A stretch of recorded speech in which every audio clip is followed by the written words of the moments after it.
The number you have dialed has been changed. The new number is...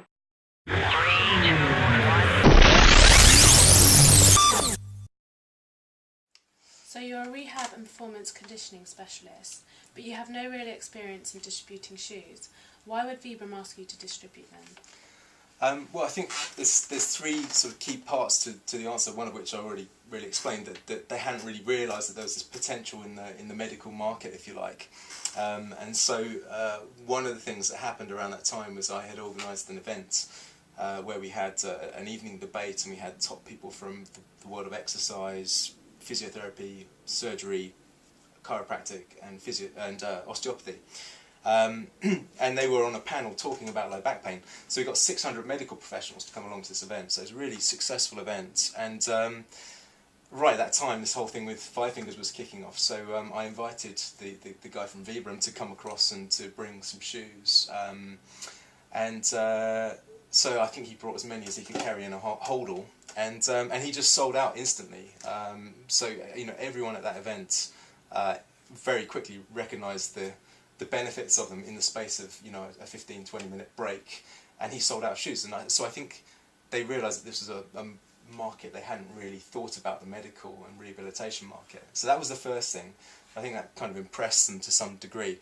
And then the other thing is that Vibram are and were a sole manufacturer, and so this was the first time that they had actually put together a shoe in its entirety. So prior to this it was just soles for shoes that they'd made. So they didn't really have any direct paths to market. They basically worked with manufacturers but not with retailers, so they didn't really have the infrastructure in place. And then I guess the third thing was that Vibram's experience with other countries was that rather than taking on a kind of experienced distributor who already had other shoes or other products in their portfolio, they found that the formula that seemed to work best was to go with an enthusiastic person who was actually using the product. Mainly because it's actually very difficult to bring in such a radically different concept when you're already supplying shoes, because most shoes are built around the idea you need cushioning or you need support, and the Fivefingers is the very antithesis of that. So that was I think why they went with sort of fresh blood, as it were, and gave us a go. So I guess as a part of that, they set us some performance goals, and we managed to exceed those massively. So that really helped, I think, to cement the relationship.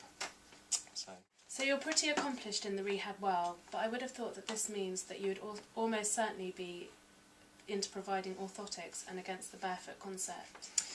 Yeah, you'd have thought so, wouldn't you?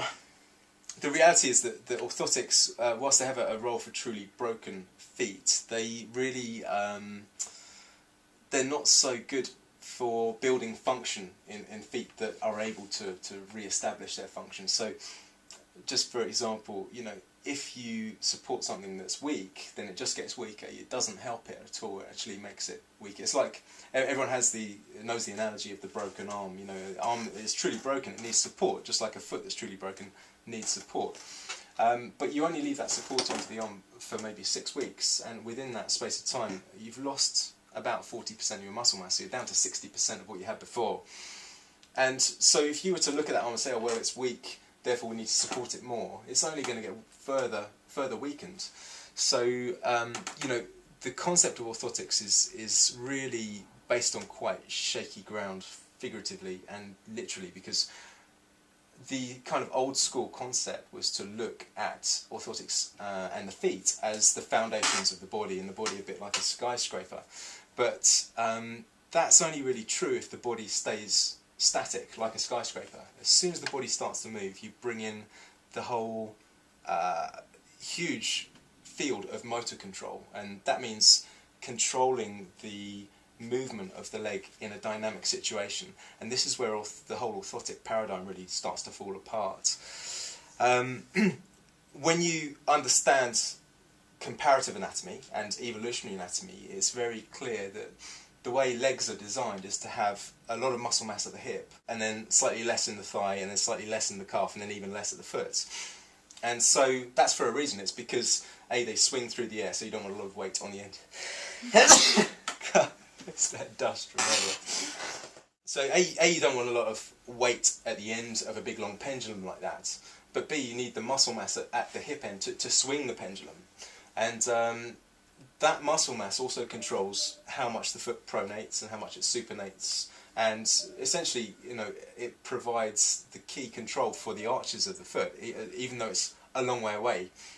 If the hips muscles don't work properly, then that's what will drive a pronation pattern. So most pronation patterns or other issues with the foot are driven from the top down. They're what we call a descending pattern. It's very rare to find a truly ascending pattern.